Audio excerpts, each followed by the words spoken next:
बिस्मिल्लाहिर्रहमानिर्रहीम। गुमनाम हीरो के मुअज़्ज़ज़ नाज़रीन, अस्सलामु अलैकुम। आइए चलते हैं कहानी की तरफ।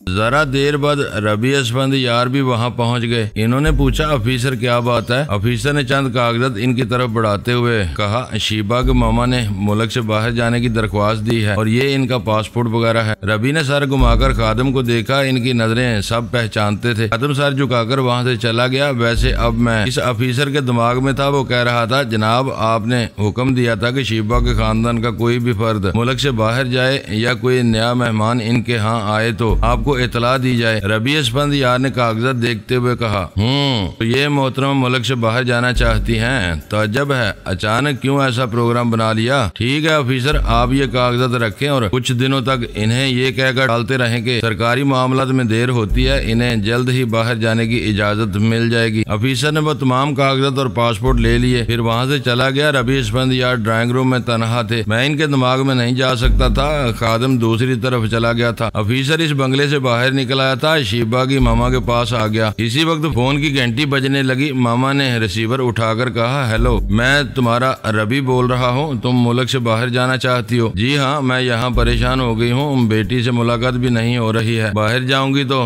दिल बहल जाएगा। बेशक तुम्हें जाना चाहिए, आबो हवा तब्दील हो जाएगी। मैंने ऑफिसर से कह दिया है, तुम्हें जल्द ही बाहर जाने की इजाजत मिल जाएगी। मोहतरम रबी, कब तक जा सकूंगी? ये सरकारी मामला है। शीबा मेरे जेरे साया रहती है। इसका गहरा ताल्लुक हुकूमत से है, लिहाजा तुम्हारे भी बाहर जाने में बहुत सी उलझने पैदा होंगी। बहरहाल ये उलझने दूर हो जाएंगी। इत्मीनान रखो, तुम्हें बाहर भेज दिया जाएगा। That's all. दूसरी तरफ से रिसीवर रख दिया गया। मामा हेलो हेलो कहती रही। इसने नागवारी से रिसीवर को देखा, फिर इसे क्रैडल पर पटक दिया। कुछ हो रहा था मेरे हक में बेहतर हो रहा था। मैंने मामा को इसके हाल पर छोड़ दिया ताकि वो बेटी के लिए तड़पती रहे और रबी के रवैये पर दिल ही दिल में एहतजाज करती रहे। जब कोई शख्स जबरदस्त के सामने जुबान नहीं खोलता तो पहले अंदर ही अंदर तड़पता है, अंदर ही अंदर एहतजाज का जज्बा सुलगता रहता है। जब ये पैमाना छलकने लगता है तो वही एहतजाज जुबान पर आ जाता है और यहीं से बगावत शुरू होती है। मैंने चारों तरफ आईने में देखा, हर जाविये से देखा। मैं बदल चुका था। पता नहीं अब तक कितने रूप बदले थे। अब खुद को डॉक्टर मेकॉक्स के रूप में देख रहा था। बड़ी हुनरमंदी और चाबक दस्ती से मेरा चेहरा तब्दील किया गया था। वहाँ एक प्रोजेक्टर रखा हुआ था। सामने एक बड़ा सा स्क्रीन था। कुर्सी पर बैठे ही प्रोजेक्टर ऑन हुआ। फिर स्क्रीन पर मेकॉक्स चलता फिरता नजर आने लगा। वो किस तरह चलता था, किस तरह उठता बैठता था और गुफ्तगू के दौरान इसके चेहरे के तासरात क्या होते थे, मुंह बनता था या बिगड़ता था, ये सारी तफसीलात मुझे मालूम होती जा रही थी। मैं 4 घंटे तक सोता रहा था। इसके बाद मजीद 4 घंटे चेहरे को तब्दील करने और डॉक्टर मेकॉक्स के बारे में मालूमात हासिल करने में गुजरे। शीबा 8 घंटे तक सोती रही। बेचारी का थकन से बुरा हाल था। जिस्म का जोड़ जोड़ दुख रहा था। जब वो बेदार होने के बाद गुस्ल करने के लिए जाना चाहती थी तो एक तालबा ने कहा, मदाम आप थकी हुई हैं। अगर जिस्म दुख रहा हो और आप हल्की फुल्की होना चाहती हो तो मेरे साथ आइए। इसे एक दूसरे कमरे में ले जाया गया। वहाँ ऐसी मशीनें थी जहाँ इंसान लेटकर, बैठकर, खड़े होकर अपने तमाम जिस्म का मसाज करा सकता था। जब शीबा इन मशीनी आलात से गुजर कर गुस्ल खाने में गई तो वाकई हल्की फुल्की हो चुकी थी। गुस्ल करने के बाद और ताज़ा दम हो गई। आईने के सामने चेहरा निखर आया था। जहन भी पुरसुकून था, क्योंकि मैं बगैर इजाजत इसके दिमाग में जाना नहीं चाहता था। इसलिए ये बातें मुझे बाद में मालूम हुई थी। फिर मैंने इसके दिमाग पर दस्तक दी और पूछा, क्या मैं आ सकता हूँ? इसने मुस्कुराकर कहा, आने के बाद इजाजत लेते हो। दिमाग का दरवाजा ऐसा ही होता है, दस्तक देने से आने वाले का पता नहीं चलता। सोच की लहरें बताती हैं कि कौन आया है। मैं रबी से राब्ता कायम करना चाहती हूँ। मैंने तुमसे कहा था 2 घंटे बाद राब्ता कायम करना और अब तो 9 घंटे गुजर चुके हैं। मैं क्या करूँ? सोने के बाद कुछ होश ना रहा। कोई बात नहीं, अब बातें बनाओगी। मैं बातें बनाना नहीं जानती। मैं तुम्हारे पास मौजूद हूँ। तुम वही कहोगी जो मेरी सोच की लहरें कहती जाएंगी। मैं रबी से कभी झूठ नहीं कहती। तुम झूठ कह रही हो। याद है जब रबी ने तुम्हें मेरे दिमाग में पहुँचने के लिए कहा तो तुमने कह दिया कि मैं कोमा में पड़ा हुआ हूँ। वो सर झुकाकर आहिस्तगी से बोली, मैं क्या करती, मुझे तुमसे डर लगता था। क्या अब तुम्हें यकीन होता जा रहा है कि मैं तुम्हें ट्रैप नहीं कर रहा हूँ? अब तक अच्छे जा रहे हो। काश इसी तरह रहो, तुम्हें कभी शिकायत नहीं होगी। आओ अब रबी के पास चलते हैं। इसने ख्याल ख्वानी की परवाज की और रबी के पास पहुंच गई। पहले तो इन्होंने सांस को रोका, फिर पूछा कौन? मैं हूँ आपकी बेटी। ओह शीबा, तुम कहाँ रह गई थी? मैं पिछले 12 घंटे से तुम्हारा इंतजार कर रहा हूँ। कहाँ हो? क्या कर रही हो? जल्दी बताओ। मैं खुद नहीं जानती कहाँ हूँ। मेरे चारों तरफ तारीकी है, लेकिन महसूस कर रही हूँ कि किसी आरामदेह बिस्तर पर लेटी हुई हूँ। तुम्हारे साथ क्या हुआ था? तुमने इतनी देर बाद राब्ता क्यों कायम किया? मैं क्या बताऊं, अचानक ही किसी ने मेरे सर पर शदीद ज़रब लगाई थी। मैं बेहोश हो गई थी। पता नहीं किस वक्त होश आया। मैंने सोचा फौरन ही आपसे राब्ता कायम करूं। मैं महसूस कर रही थी कि सिर्फ मेरा जिस्म ही नहीं, मेरा दिमाग भी कमजोर हो गया है। इस बात की तस्दीक यूं हुई कि जैसे ही मैंने ख्याल ख्वानी की परवाज की, नाकाम रह गई। मेरी सोच की लहरें आप तक न पहुँच सकी। ओह शीबा मेरी बच्ची, मैंने तुम्हें फूल से भी ज्यादा नाजुक बना रखा था। तुम किन कांटों से गुजर रही हो? वो कांटे कहाँ बिछाए गए हैं? कुछ तो मालूम होना चाहिए। मैं अब तक बेबस रही, बार बार ख्याल ख्वानी की कोशिश करती रही। इस बार कामयाब होकर आपके दिमाग में पहुंच गई हूँ। खुदा का शुक्र है तुम्हारी ख्याल ख्वानी की सलाहियतें बहाल हो गई हैं। तुम किसी तरह मालूम करो कहाँ हो। ये तो इसी वक्त हो सकता है जब मेरे पास कोई आएगा जरूर आएगा। जो लोग तुम्हें अपनी हिरासत में रखे हुए हैं वो तुम्हें खाने पीने की चीजें जरूर लाकर देंगे। कोई ना कोई जरूर तुम्हारे पास आएगा। मेरे बुजुर्ग, मेरे लिए दुआ कीजिए। मैं बहुत घबरा रही हूँ। मैं दुआ भी कर रहा हूँ और तुम्हें ढूंढ निकालने की दवा भी। मैं सिर्फ ये सोचकर परेशान हो रहा हूँ कि जिन लोगों ने तुम्हें हिरासत में लिया है वो शायद तुम्हारी हकीकत को जान गए हैं और तुम्हारी गैर मामूली सलाहियत से आइंदा फायदा उठाना चाहते हैं। यही बात है। मैं बहुत देर तक सोचती रही, आखिर ये मेरे साथ ऐसा सलूक क्यों कर रहे हैं? सब गूंगे क्यों बन गए हैं? इससे यही साबित होता है कि ये मेरी टेलीपैथी की सलाहियतों को जानते हैं। यही तो सवाल है कि वो कैसे जानते हैं। शीबा ने चौंक कर कहा, ठहरिए, मेरे सराहने टिक टिक की आवाज आ रही है। हालांकि आवाज नहीं आ रही थी, शीबा वही कह रही थी जो मैं चाहता था। थोड़ी देर बाद इसने कहा, मेरे बुजुर्ग, यहाँ एक कंप्यूटर कम ट्रांसमीटर रखा हुआ है। जो हरबा हम दूसरों पर आजमाते थे वही मुझ पर आजमाया जा रहा है। मैंने कंप्यूटर कम ट्रांसमीटर के स्क्रीन को ऑन किया है तो इसमें तहरीर नजर आ रहा है। यहाँ लिखा हुआ है कि मिस शीबा मादाम उर्फ मादाम कंप्यूटर खुश आमदीद। बेटी, तुम इन्हें बातों में लगाकर मालूम करने की कोशिश करो आखिर ये कौन है और तुम्हें कहाँ रखा गया है। मैं कोशिश कर रही हूँ। मेरा यहाँ हाजिर दिमाग रहना जरूरी है। अभी थोड़ी देर बाद आपसे राब्ता कायम करूंगी। वो दिमागी तौर पर वापस आ गई। मुझसे पूछा, ये कैसी चालें चल रहे हो? अदा क्या है? तुम जिस कदर अपने आप को मजलूम साबित करती रहोगी वो तुम्हारे दोस्त, बुजुर्ग और हमदर्द बने रहेंगे। तुम्हारी माँ पर कोई जुल्म नहीं करेंगे। इसके बरक्स अगर इन्हें शुबा हो जाए कि तुम मेरे साथ हो तो वो तुम्हारी मामा को तुम्हारी कमजोरी बना लेंगे और इनके जरिए तुम्हें ब्लैकमेल करेंगे। हाँ, ये बात समझ में आ रही है। इसीलिए जो कुछ मैं कह रहा हूँ और करता जा रहा हूँ तुम इसी के मुताबिक अमल करती रहो। थोड़ी देर बाद इसने फिर रबी से राब्ता कायम किया और कहा, मोहतरम बुजुर्ग, बहुत गड़बड़ हो गई। हम बहुत दिनों से खुशफहमी में मुब्तला थे।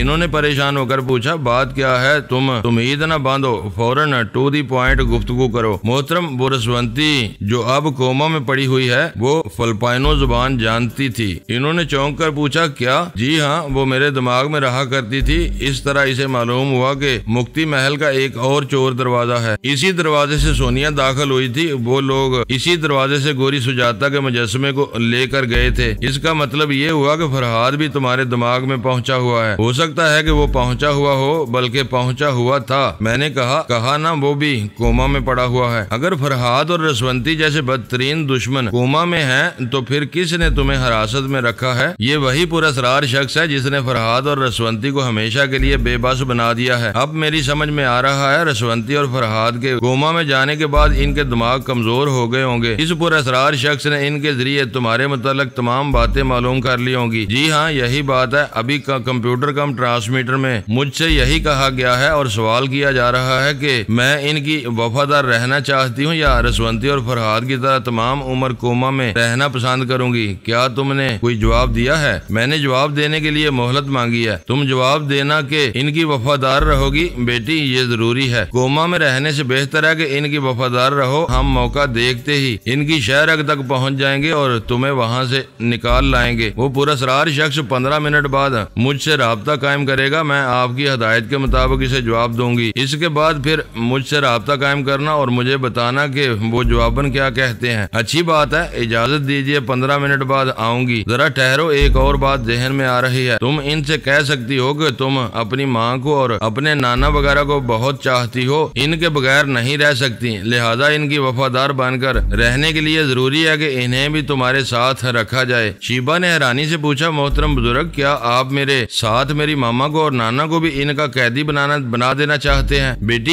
ये सियासी चालें हैं, तुम समझ नहीं सकोगी। इतना समझ लेना काफी है कि वो तुम्हारी मामा को और तुम्हारे नाना वगैरह को तुम्हारे पास बुलाना चाहेंगे। तुम्हारे ये तमाम अजीज रिश्तेदार हमारी कड़ी निगरानी में रहेंगे। ये जहाँ भी जाएंगे हमारे खुफिया आदमी इनके पीछे पीछे रहेंगे। इस तरह हम चालें चलेंगे, वो अभी तुम्हें भी नहीं बता सकते। रफ्ता रफ्ता सब मालूम हो जाएगा। जैसा कह रहा हूँ वैसा ही करो। जी बहुत अच्छा, मैं यही कहूँगी। राब्ता खत्म हो गया। वो बहुत खुश थी। मैंने कहा, तकदीर तुम पर मेहरबान है। जो बात तुम्हें रबी से कहना चाहिए थी वो खुद इन्होंने तुमसे कह दी। तुम्हारी मामा जल्द ही तुमसे मिलेंगी। फरहाद, तुम बहुत अच्छे हो। तुमने ऐसी चाल चली है कि रबी खुद इसी तरफ आ रहे हैं जिस तरफ मैं अपनी मामा को बुलाना चाहती थी। तुम अभी अमली तजर्बात से गुजर रही हो। जो होता है जा रहा है, इसे जहन में महफूज रखो ताकि आइंदा ऐसे मामलात पेश आए तो मेरे या किसी के मशवरे के बगैर अपनी जहानत और तजर्बात से मुनासिब इकदामात कर सको। मैं महसूस कर रही हूँ कि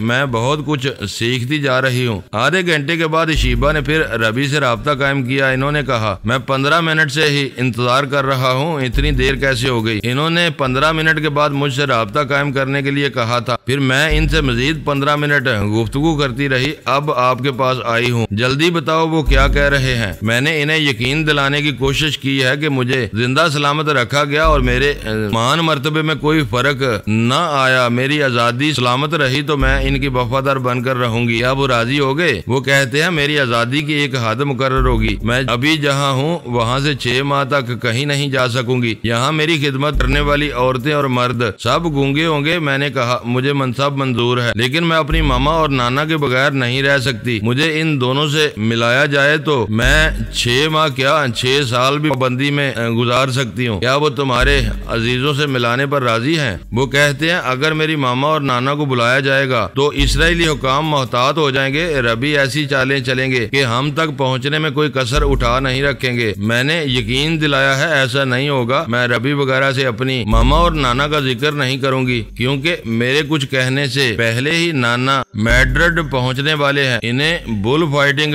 सांडों की लड़ाई देखने का बहुत शौक है। वो अक्सर मैड्रिड आया करते हैं। मेरी मामा भी इनके साथ होती हैं ताकि आबो हवा तब्दील हो सके और मामा की सेहत अच्छी रहे। मुख्तसर ये कि मेरे नाना और मेरी मामा कल शाम तक मैड्रिड पहुंचने वाले हैं। रबी ने खुश होकर कहा, बेटी तुमने बड़ी जहानत से मामला तय किया है। मैं तुम्हारे नाना और तुम्हारी मामा को कल ही यहाँ से मैड्रिड रवाना कर दूंगा। एक बात याद रखना, दुश्मन नादान नहीं होते। फिर ऐसा पुरअसरार शख्स जिसने रसवंती और फरहाद को काबू में कर रखा है वो तुम्हें किसी वक्त भी चुटकियों में मसल सकता है। लिहाजा कदम कदम पर मेरे मशवरे की जरूरत है। तुम्हें कोई भी मुश्किल दरपेश हो फौरन मुझसे राब्ता कायम करो, मशवरा लो और इस पर अमल करती रहो। आप दुरुस्त फरमा रहे हैं, वो नादान नहीं है, बहुत मोहतात है। मैंने इनसे कहा था कि अपनी मामा से मिलने के लिए मैड्रिड जाना चाहती हूँ। इन्होंने इनकार कर दिया। मुझसे वादा किया है कल मेरी मामा मैड्रिड पहुँचेगी। परसों तक इन्हें मेरे पास पहुँचा दिया जाएगा। रबी ने कहा, मैं देखूंगा वो कितने चालाक हैं। मैं ऐसा जाल बिछाऊंगा वो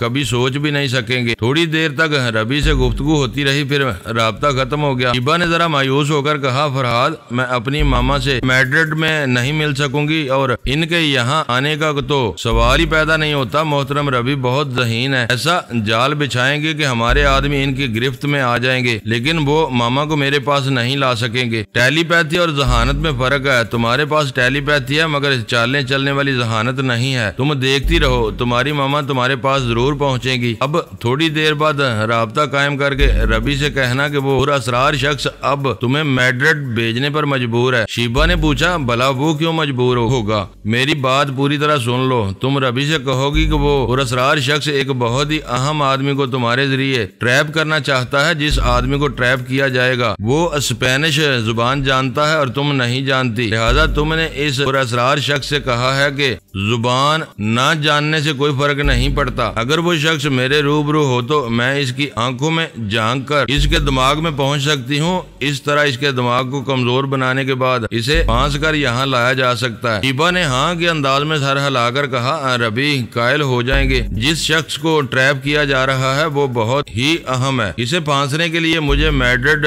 ले जाया जाएगा। क्या मैं उनसे ये कह सकती हूँ कि मुझे मेकअप ले जाया जाएगा ताकि कोई पहचान ना सके? बेशक तुम्हें यही कहना चाहिए, तुम वाकई जहानत से सोच रही हो। तुम रबी से कहो तुम्हें किसी दूसरी लड़की के रूप में ले जाया जाएगा। मेकअप होने के बाद तुम इन्हें बताओगी कि किस अंदाज में, किस रूप में मैड्रिड पहुंच रही हो। फरहाद, कैसी बातें कर रहे हो? जब मैं रबी को ये सब बता दूंगी तो मुझे वहाँ इसी मेकअप में ट्रैप कर लिया जाएगा और मैं तिल अबीद पहुंचा दी जाऊंगी। मैं जो कह रहा हूँ इस पर अमल करो, कोई तुम्हारे साए तक भी नहीं पहुंच सकेगा। ये सब रबी को उलझाने वाली बातें हैं ताकि हम तुम्हारी मामा को सही सलामत वहाँ से निकाल लाएं और तुम्हारे पास पहुँचा दें। इस रोज मैं शीबा को तरह तरह की चालें समझाता रहा कि किन हालात में किस तरह के इकदाम करने चाहिए। डॉक्टर मैकाक्स रात के किसी हिस्से में वहाँ पहुँचने वाला था। इस वक्त तक मुझे फुर्सत थी। मैं कभी शीबा से बातें करता था और कभी डॉक्टर मैकाक्स से तल्लक रखने वाली अहम बातों को ज़हन नशीन करता जाता था।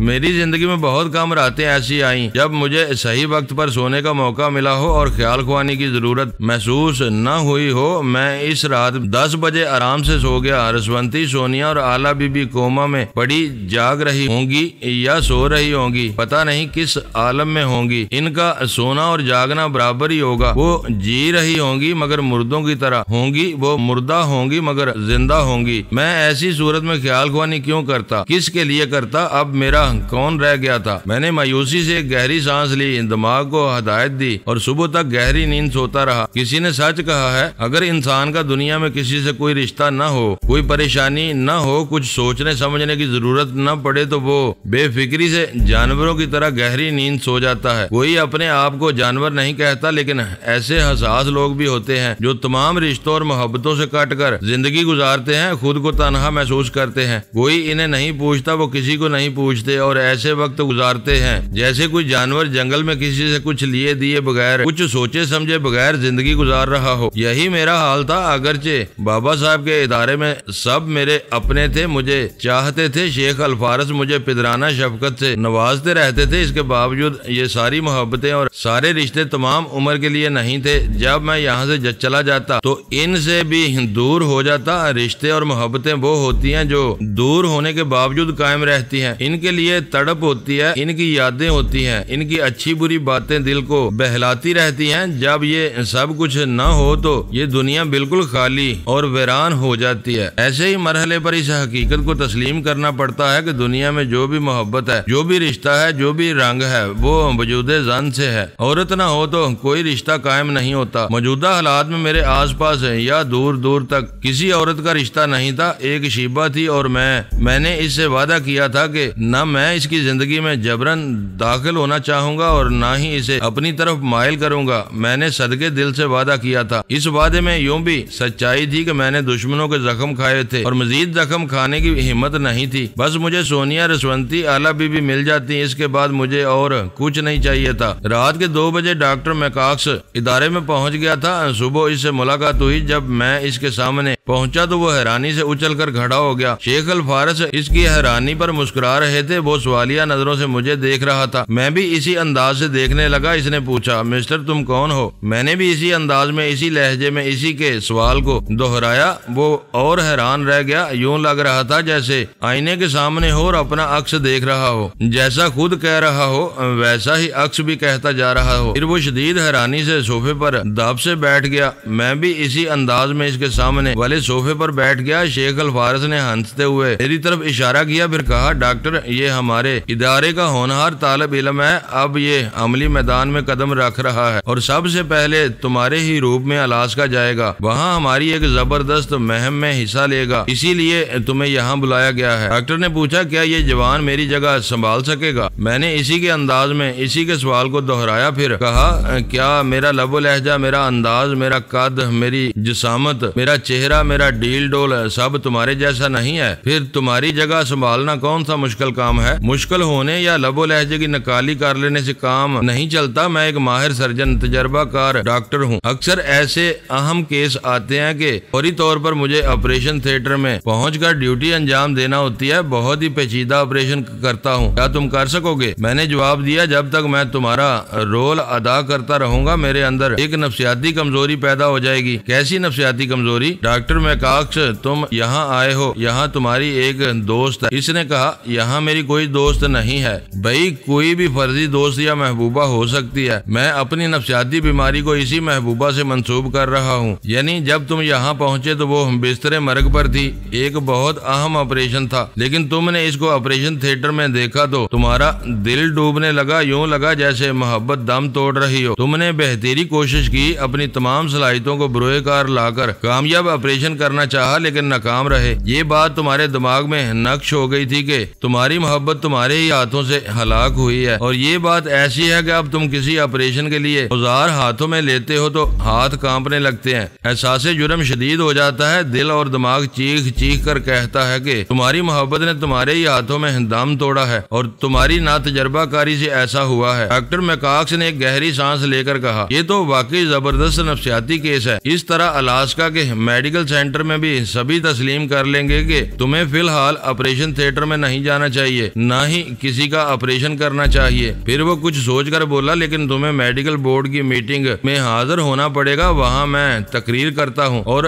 तिब्बी नुक्ता नजर से बहुत सी बातें कहता हूँ। क्या तुम कह सकोगे? मैं मीटिंग अटेंड न करने की मकबूल वजूहात पेश करता रहूंगा। आम हालात में तिब्बी नुक्ता नजर से गुफ्तगू करने के लिए कुछ मालूमात रखता हूँ, कुछ मालूमात हासिल कर लूंगा और जहाँ किसी बात का जवाब नहीं दे सकूंगा वहाँ खूबसूरती से बात बनाकर निकल जाऊंगा। तुम मेरी फिक्र न करो। शेख अल फारस ने डॉक्टर मैकॉक्स से सवाल किया, क्या अलास्का में जो मुर्दा खाने हैं वहाँ ऐसे सर्द खाने भी हैं जहाँ इंसान को कोमा में रखा जाता हो? वो कुछ देर तक सोचता रहा, फिर इसने जवाब दिया, अलास्का के एक शुमाली शहर में बहुत बड़ा मुर्दा खाना है। वो शुमाली हिस्सा तमाम साल बर्फ से ढका रहता है, एयर कंडीशन की जरूरत नहीं पड़ती, इसीलिए वहाँ मुर्दा खाना बनाया गया है। लेकिन मैं यकीन से नहीं कह सकता कि इन मुर्दों में ऐसे जिंदा लोग भी हो सकते हैं जो कोमा में पड़े हों। बाई दी वे, आपके दिमाग में ये ख्याल क्यों पैदा हुआ कि कुछ लोगों को कोमा में रखा जा सकता है? शेख अल फारस ने मुख्तसर तौर पर बताया कि फरहाद अली तैमूर, सोनिया रसवंती और आला बीबी को दुश्मनों ने कहीं कोमा में रखा है। इनका सुराग नहीं मिल रहा है। एक अंदाजे के मुताबिक ये चारों अलास्का के शहर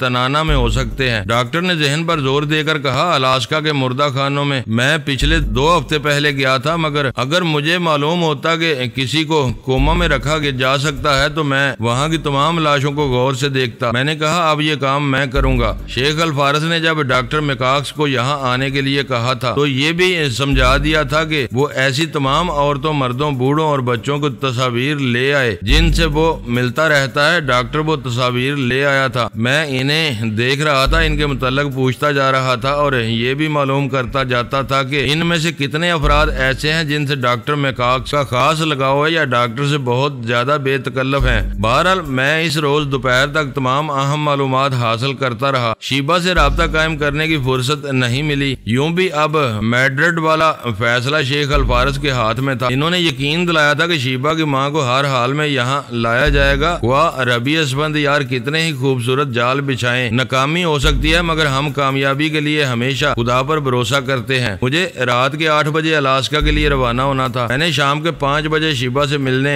इसकी रिहाइश बंगले की तरफ गया। वहाँ बरामदे में पहुँचते ही ठिठक गया। शेख अल फारस शीबा के साथ बैठे हुए थे। इनके दरमियान पोमी मौजूद थी। मैंने बहुत अरसे बाद पोमी को देखा था। बड़ी तब्दील हो गई थी। उम्र के लिहाज से पहले वो बच्ची सी लगती थी, अब भरपूर हो गई थी। पहले पत्थर थी। बाबा साहब के इदारे में ऐसी ट्रेनिंग हासिल की थी कि तराशीदा हीरा बन गई थी। शीबा और पोमी मुझे डॉक्टर मैकॉक्स के रूप में नहीं जानते थे। शीबा से अब तक दिमागी राब्ता हुआ था और मैंने इसे ये नहीं बताया था कि मैंने डॉक्टर मैकॉक्स का रूप इख्तियार कर लिया है। शेख अल फारस ने भी सवालिया नजरों से देखा। वो मालूम करना चाहते थे कि मैं असली डॉक्टर हूँ या फरहाद। मैंने ख्याल ख्वानी के जरिए कहा, जनाब अली मैं फरहाद हूँ, लेकिन पोमी को ये मालूम ना हो। क्या तुम शीबा से मिलने आए हो? जी हाँ, आप इससे कह दीजिए कि वो बंगले के अंदर कमरे में मुलाकात करे। इन्होंने शीबा से कहा, बेटी तुम जरा कमरे में चली जाओ, ये डॉक्टर मैकॉक्स हैं, तुमसे कुछ जरूरी गुफ्तगू करना चाहते हैं। वो उठकर कमरे में गई। मैंने दिमागी राब्ता कायम किया, फिर कहा, शीबा तुमने जिस डॉक्टर मैकॉक्स को देखा है वो मैं हूँ और अभी तुम्हारे कमरे में आ रहा हूँ। ओह गॉड, तुम तो बिल्कुल पहचाने नहीं जाते। तुम्हारी तो चाल भी बदल गई है। मैं शेख अल फारस के कहने पर कमरे में आ गई हूँ, वरना किसी डॉक्टर से तन्हाई में गुफ्तगू करना पसंद न करती। बहरहाल चले आओ। मैं कमरे में आ गया। इसने मुझे सर से पांव तक देखा, फिर तस्दीक के लिए ख्याल ख्वानी के जरिए मेरे दिमाग में पहुंची। पता चला वाकई मैं इसके सामने खड़ा हुआ हूँ। वो मुस्कुराकर बोली बैठ जाओ। हम दोनों आमने सामने सोफों पर बैठ गए। फिर वो जरा मायूस होकर बोली मैं मैड्रिड नहीं जा सकूंगी, मामा से नहीं मिल सकूंगी। क्या बात हो गई? शेख अल फारस ने इतनी मोहब्बत और पिदराना शफकत से मुझे हालात समझाए हैं कि इनकार न कर सकी। वो कहते हैं मेरी जान को खतरा है, मुझे इदारे से बाहर नहीं जाना चाहिए। इन्होंने वादा किया है कि कल रात तक मामा को मेरे पास पहुंचा दिया जाएगा। तुम जनाब शेख अल फारस की जुबान पर भरोसा कर सकती हो। इंशाअल्लाह ऐसा ही होगा। कल रात को मामा तुम्हारे पास होंगी। खुदा करे ऐसा ही हो। ये कौमी यहाँ क्यों आई है तुम इसे अच्छी तरह जानते होगे, क्योंकि तुम्हारी एक साबका दोस्त की हमशक्ल है। मैं जानता हूँ, लेकिन इसकी मौजूदगी पर हैरान हूँ। ये शीबा बनकर मैड्रिड जाएगी। मैंने चौंक कर कहा ओह, शेख अल फारस ने तो बहुत अच्छी प्लानिंग की है। मैं सोच भी नहीं सकता था कि वो इस मकसद के लिए पोमी को इस्तेमाल करेंगे। अब मानता हूँ वो मैड्रिड में तुम्हारा रोल इतनी खूबसूरती से अदा करेगी कि इसराइली जासूस देखते रह जाएंगे। तुम कह रहे हो तो यकीनन इसमें ऐसी खूबियां मौजूद होंगी। तुम वक्त गुजारने के लिए पोमी और दूसरे अहम अफराद के रिकॉर्ड पढ़ती रहो। तुम्हारे अंदर कुछ और सीखने का जज्बा भी पैदा होगा। पोमी के मुतालिक भी मालूमात हासिल होंगी। अब से पहले ये एक अच्छी फाइटर और तेज तरार लड़की थी, लेकिन सिर्फ तेजी तरारी और फाइटिंग के गुर सीख लेने से कोई महमजू शख्स हर पहलू से मुकम्मल नहीं होता। इसके लिए और बहुत कुछ सीखने के लिए रह जाता है। पोमी ने इस इदारे में आकर क्या कुछ सीखा है ये तुम्हें इसका रिकॉर्ड पढ़ने से मालूम हो सकेगा। वो मुझे देख रही थी और मेरी बातों को तवज्जो से सुन रही थी। मैंने कहा मैं चाहता हूँ तुम सिर्फ टेलीपैथी के हवाले से न पहचानी जाओ। लोग तुम्हारा जिक्र करें तो साथ ये भी कहते रहें कि तुम ज़हीन हो,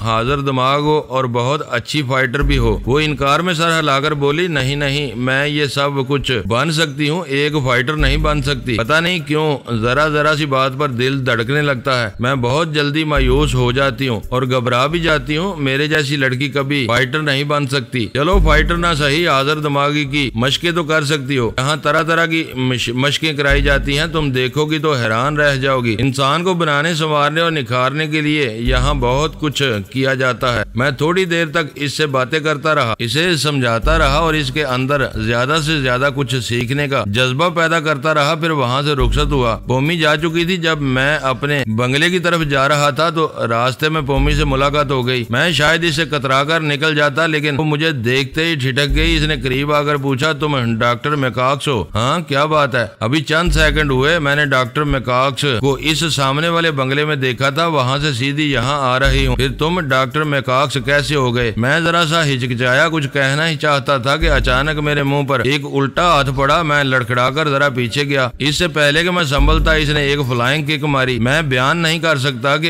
इस अरसे में इसके अंदर इतना फुर्तीलापन आ गया था। बिजली की एक तरफ से लपक कर दूसरी तरफ जाती है तो इसके जाने का कुछ वक्फा जरूर होता है, लेकिन वो वक्फा नहीं देती थी। ऐसी फुर्ती से इसने फ्लाइंग किक मारी थी कि मैं जमीन पर चारों शाने चित्त हो गया। मुझे गुस्सा आना चाहिए था मगर खुशी हो रही थी। मैंने एक हीरे को यहाँ रखकर तराशा है। तीसरा हमला नाकाम हुआ। मैंने अपना बचाव किया। चौथे हमले की नौबत नहीं आई। चारों तरफ से तुलबा और तालबात आ गए थे। डॉक्टर मैकॉक्स भी सामने वाले बंगले से निकलकर चला आया था। इसने पोमी से कहा स्टॉप यू सिली गर्ल, ये हमारा आदमी है। पोमी ने पहले तो बेयकीनी से देखा, फिर डॉक्टर मैकॉक्स ने कहा तुम जनाब शेख अल फारस से मालूम कर सकती हो। मैं उठकर कपड़े झाड़ रहा था। हंसते हुए बोला मैं खुद इसे शेख अल फारस के पास ले जाता हूँ। कम ऑन बेबी, तुमने तो मेरे 12 बजा दिए। वो मुस्कुराते हुए मेरे साथ चलने लगी। फिर बोली तुम वाकई हमारे इदारे के आदमी हो? अगर हो तो मुझे अफसोस है कि मैंने तुम पर हाथ उठाया। तुम्हारे हाथ नहीं हथौड़े हैं, यूं कहो हथौड़े बरसाए थे। वो हंसने लगी। मैंने चलते चलते इसका हाथ पकड़ लिया। वो एकदम से ठिठक गई। मैंने इसके हाथ को सहलाते हुए कहा देखने में तो बहुत ही खूबसूरत और नाजुक से लगते हैं। इसने नागवारी से अपने हाथ को मेरे हाथों में देखा, फिर कहा मैं नाजुक हूँ, गले का हार बनते बनते तलवार बन जाती हूँ। अगर हौसला है तो आजमा लो, नहीं है तो हाथ छोड़ दो। मैंने हाथ छोड़कर आगे बढ़ते हुए कहा मैं दोस्ती चाहता हूँ, तुम्हारी दुश्मनी महंगी पड़ेगी। भाई तुम तो बिजली हो, बिजली।